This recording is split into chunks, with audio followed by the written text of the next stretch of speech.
Hello বন্ধুরা, আমার নতুন আরেকটি ভিডিওতে তোমাদের সকলকে স্বাগতম। গত 25 তারিখে চলে গিয়েছিলাম একটা অন্নপ্রাশনে। তো গিয়ে দেখি মোটামুটি ভালোই লোকজন এসেছে, তাই দেরি না করে তাড়াতাড়ি চলে গেলাম খাবার টেবিলে। মেনুটা তোমরা পজ করে দেখে নাও।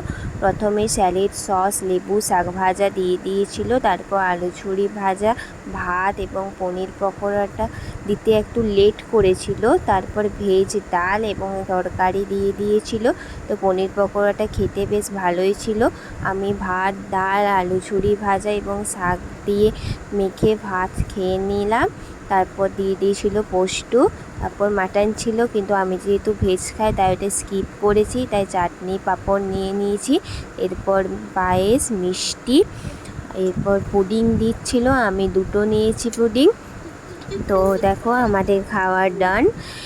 আমার জ্বর ছিল তাই আমি খেতে পারিনি, তাই খাবারগুলো নষ্ট হয়েছে, সেজন্য আমি ক্ষমা প্রার্থী। তো চলো এরপর বাড়ি যাওয়া যাক। আমার ভিডিও যদি তোমাদের ভালো লেগে থাকে তাহলে প্লিজ লাইক, কমেন্ট, শেয়ার করে দিও এবং আমার চ্যানেলটি সাবস্ক্রাইব করার অনুরোধ রইল। Tata guys.